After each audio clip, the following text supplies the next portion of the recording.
साथियों, बजट 2026 को पेश होने में अब सिर्फ 15 दिन शेष बचा है। सरकार ने साफ कर दिया है कि इस बार भी बजट 1 फरवरी 2026 को ही पेश किया जाएगा। इसकी मंजूरी राष्ट्रपति से भी मिल चुकी है। यानी 1 फरवरी 2026 को देश की वित्त मंत्री निर्मला सीतारमण जी लगातार 9वीं बार अपना बजट पेश करेंगी।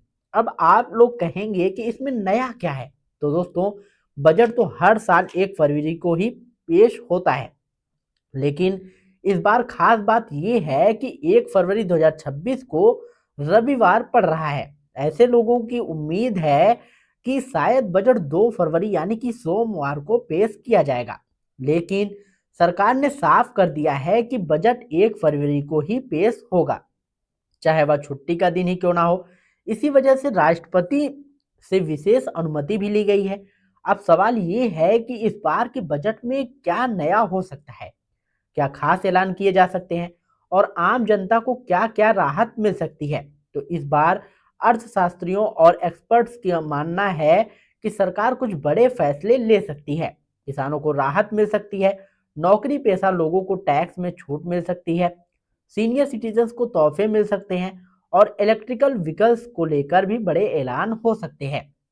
दोस्तों, आज की इस वीडियो में हम आपको बताएंगे कि सरकार इस बजट में कौन-कौन से 10 बड़े ऐलान कर सकती है, किसे कितना फायदा मिल सकता है और आम आदमी को इससे क्या राहत मिलने वाली है। वीडियो पसंद आए तो एक लाइक जरूर कर दीजिएगा। अगर आप पहली बार हमारे चैनल पर आए हैं तो ऐसी वीडियो आगे भी देखने के लिए विद्याधाम चैनल को सब्सक्राइब कर लीजिएगा और बेल आइकन भी दबा लीजिएगा, ताकि आपको अपडेट हमेशा ऐसे ही सबसे पहले सबसे सटीक मिलती रहे। तो दोस्तों, सबसे पहले बात करते हैं नौकरी पेशा लोगों की। हर साल मिडिल क्लास को बजट से सबसे ज्यादा उम्मीदें रहती हैं। पिछले कुछ वर्षों में सरकार ने टैक्स सिस्टम में कई बदलाव किए हैं, नई टैक्स व्यवस्था लाई गई है और कुछ हद तक राहत भी दी गई है। अब इस बार उम्मीद की जा रही है कि सरकार टैक्स स्लैब में फिर से बदलाव कर सकती है।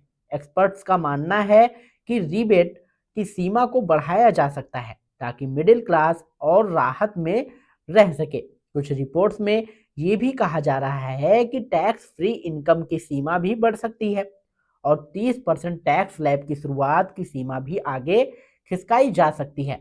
हालांकि अभी ये सिर्फ उम्मीदें हैं, फाइनल फैसला बजट वाले दिन ही पता चलेगा। अब बात करते हैं सीनियर सिटीजन्स की। तो दोस्तों, सरकार पिछले कुछ वर्षों में बुजुर्गों के लिए अलग अलग सुविधाएं बढ़ा रही है। इस बार भी उम्मीद की जा रही है कि सीनियर सिटीजन्स को टैक्स में राहत मिल सकती है।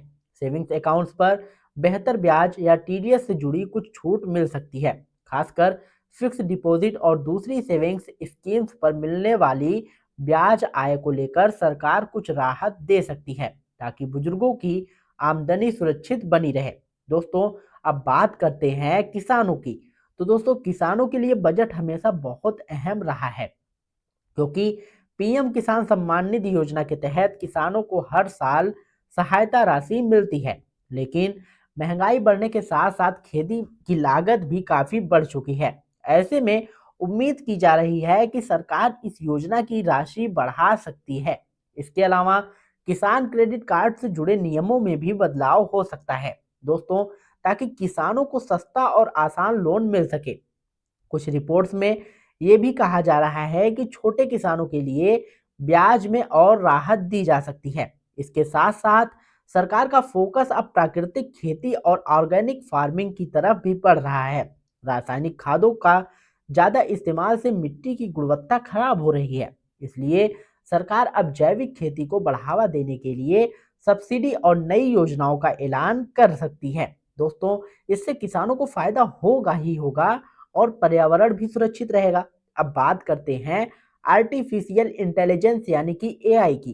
दोस्तों, पूरी दुनिया पर एआई तेजी से राज कर रहा है और एआई की तरफ पूरी दुनिया बढ़ती चली जा रही है और भारत भी इस रेस में पीछे नहीं रहना चाहता। ऐसे में उम्मीद की जा रही है कि सरकार इस बजट में एआई से जुड़े प्रोजेक्ट्स, रिसर्च और डेटा सेंटर्स के लिए अलग से फंड का ऐलान कर सकती है। इससे देश में नई टेक्नोलॉजी विकसित होगी और रोजगार के मौके बढ़ेंगे और भारत डिजिटल रूप से और मजबूत बनेगा। अब आते हैं इलेक्ट्रिकल व्हीकल्स की ओर। दोस्तों, प्रदूषण देश की सबसे बड़ी समस्याओं में से एक बन चुका है। पेट्रोल और डीजल आसमान छू रहे हैं और वाहनों से निकलने वाला धुआं भी पर्यावरण को काफी नुकसान पहुंचा रहा है। ऐसे में सरकार इलेक्ट्रिकल व्हीकल्स को बढ़ावा देने के लिए सब्सिडी, टैक्स छूट और चार्जिंग इंफ्रास्ट्रक्चर को मजबूत करने के लिए बड़े ऐलान कर सकती है।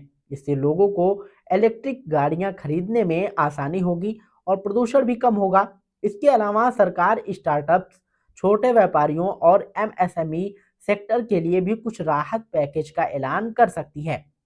आसान लोन, टैक्स में छूट और डिजिटल प्लेटफॉर्म को बढ़ावा देने जैसी योजनाएं सामने आ सकती हैं। दोस्तों, ये सारी बातें फिलहाल उम्मीदों और एक्सपर्ट्स के अनुसार के आधार पर आपको बताई गई हैं। असली तस्वीरें तो 1 फरवरी को ही साफ होगी, जब बजट संसद में पेश किया जाएगा। हम आपको बजट से जुड़ी हर छोटी बड़ी अपडेट सबसे पहले और बिल्कुल आसान भाषा में बताएंगे। तो दोस्तों, आप इसलिए विद्याधाम चैनल से जुड़े रहिए, सब्सक्राइब कीजिए और बेल आइकन दबा कर रखिए। अगर आप किसी खास टॉपिक पर वीडियो चाहते हैं, किसी खास स्कीम के बारे में आप जानना चाहते हैं या बैंकिंग से जुड़ा आपका कोई भी सवाल है, तो कमेंट बॉक्स में जरूर बताइएगा।